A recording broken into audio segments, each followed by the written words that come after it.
नमस्कार।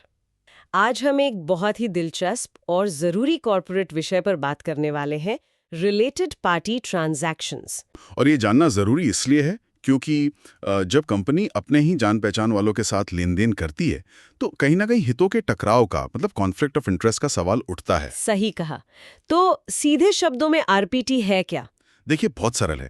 जब कोई कंपनी अपने किसी करीबी व्यक्ति या किसी दूसरी करीबी संस्था के साथ कोई भी वित्तीय या बिजनेस का सौदा करे। करीबी मतलब जैसे कंपनी का कोई डायरेक्टर हो गया या उसका कोई रिश्तेदार, या फिर मान लीजिए कोई मुख्य मैनेजरियल पर्सन जैसे सीईओ या सीएफओ, या उसी ग्रुप की कोई दूसरी कंपनी। अच्छा, जैसे होल्डिंग या सब्सिडियरी कंपनी। हाँ बिल्कुल, होल्डिंग, सब्सिडरी, एसोसिएट कंपनी, ये सब।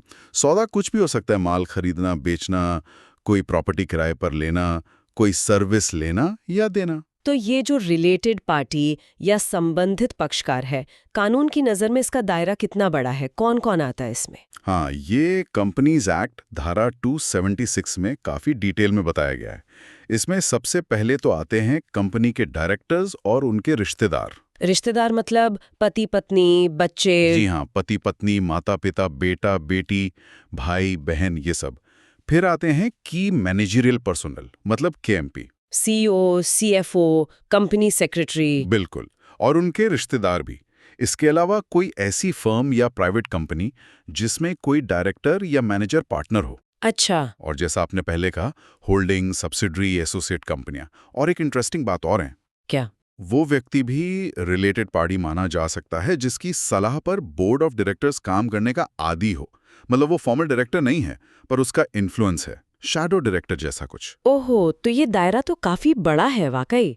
अच्छा, अब ये बताइए कि क्या हर तरह के लेन देन पर ये नियम लागू होते या कुछ खास तरह के सौदों पर ही? नहीं, हर तरह के नहीं। धारा 188 कुछ खास किस्म के ट्रांजैक्शंस को स्पेसिफाई करती है जिन पर ये नियम लगते हैं।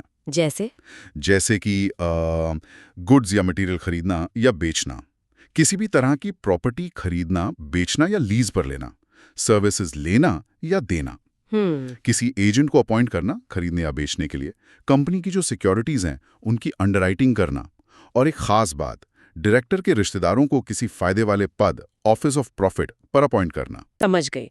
तो अगर ऐसा कोई सौदा करना है तो फिर प्रक्रिया क्या है? क्या मंजूरी लेनी पड़ती है? देखिए, कानून का फोकस है ट्रांसपेरेंसी और अकाउंटेबिलिटी पर। तो सबसे पहली और जरूरी शर्त है बोर्ड ऑफ डायरेक्टर्स की मंजूरी, बोर्ड अप्रूवल। हाँ, और ये मंजूरी एक प्रॉपर बोर्ड मीटिंग में रेजोल्यूशन पास करके ही लेनी होगी। सिर्फ ईमेल घुमाकर या सर्कुलर रेजोल्यूशन से काम नहीं चलेगा, प्रॉपर मीटिंग जरूरी है। ठीक है। और क्या शेयर धारकों की भी कोई भूमिका है इसमें या सिर्फ बोर्ड की मंजूरी काफी है? नहीं, शेयर धारकों की भूमिका भी है, खास तौर पर जब लेन देन बड़ा हो। अगर ट्रांजैक्शन की वैल्यू एक तय सीमा, एक थ्रेशोल्ड से ज्यादा है तो फिर सिर्फ बोर्ड अप्रूवल काफी नहीं। तो फिर शेयरधारकों की भी मंजूरी लेनी पड़ेगी। ये मंजूरी कंपनी की जनरल मीटिंग में एक ऑर्डिनरी रेजोल्यूशन पास करके ली जाती है। ये सीमा क्या होती है, थ्रेशोल्ड? ये आमतौर पे कंपनी के साइज से जुड़ी होती है, जैसे कंपनी के पिछले साल के टर्नओवर का 10% या कंपनी की नेटवर्थ का 10%, कुछ इस तरह की सीमाएं होती हैं। अच्छा, जैसे हमारे पास एक उदाहरण था, मान लीजिए कंपनी मैनेजिंग डायरेक्टर की पत्नी की कोई जगह है, उसे किराए पर लेना चाहती है। किराया है 40 लाख सालाना और कंपनी की नेटवर्थ है 3 करोड़। हाँ, ये अच्छा उदाहरण है। देखिए, कंपनी की नेटवर्थ है 3 करोड़, इसका 10% हुआ 30 लाख। ठीक। अब किराया कितना है? 40 लाख। तो क्योंकि किराया 40 लाख, इस सीमा 30 लाख से ज्यादा है, तो मतलब सीमा पार हो गई। बिल्कुल। तो इस केस में बोर्ड की मंजूरी तो चाहिए ही, साथ में शेयर होल्डर्स की मंजूरी भी लेनी पड़ेगी साधारण प्रस्ताव से। अच्छा, तो छोटे मोटे आरपीटीज के लिए बोर्ड काफी है, लेकिन बड़े सौदों के लिए शेयर होल्डर्स की सहमति जरूरी है।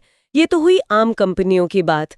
जो लिस्टेड कंपनियां हैं, जिनके शेयर स्टॉक मार्केट में ट्रेड होते हैं, क्या उनके लिए नियम और भी कड़े हैं?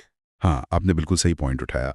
लिस्टेड कंपनियों के लिए मामला थोड़ा और पेचीदा और सख्त है, क्योंकि उनमें आम पब्लिक का पैसा लगा होता है। हाँ। तो सेबी के जो एलओडीआर रेगुलेशंस हैं, मतलब listing obligations and disclosure requirements, उसका रेगुलेशन 23 खास तौर पे आरपीटी से डील करता है। तो क्या अलग है उसमें? सबसे बड़ा फर्क है ऑडिट कमेटी का रोल।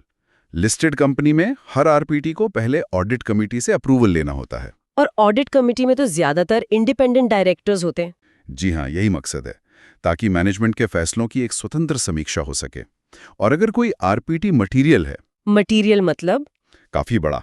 हाँ, मटेरियल आरपीटी का मतलब है जिसका मूल्य कंपनी के सालाना कंसोलिडेटेड टर्नओवर के 10% से ज्यादा हो, ऐसे मटेरियल आरपीटीज के लिए शेयर होल्डर्स की मंजूरी अनिवार्य है। अच्छा, तो लिस्टेड कंपनियों में ऑडिट कमेटी और मटेरियल आरपीटीज के लिए शेयर होल्डर अप्रूवर, ये अतिरिक्त जरूरतें हैं। जी, और साथ ही उन्हें इन सभी आरपीटीज के बारे में स्टॉक एक्सचेंजों को भी बताना होता है। डिस्क्लोजर रिक्वायरमेंट्स काफी ज्यादा हैं। पारदर्शिता के लिए जरूरी भी है। अच्छा, और कोई खास बातें जो ध्यान में रखनी हो रिकॉर्ड वगैरह रखने के बारे में? हाँ, कुछ और चीजें हैं। जैसे पब्लिक कंपनियों में जो रिलेटेड पार्टी है, मतलब जो डायरेक्टर या सदस्य उस लेन देन से जुड़ा है, वो उस प्रस्ताव पर वोट नहीं कर सकता। सही बात है, वरना तो वो खुद ही अपने पक्ष में वोट कर देगा। बिल्कुल। प्राइवेट कंपनियों को कुछ मामलों में थोड़ी छूट जरूर मिलती है, लेकिन एक बहुत जरूरी बात है रिकॉर्ड कीपिंग की।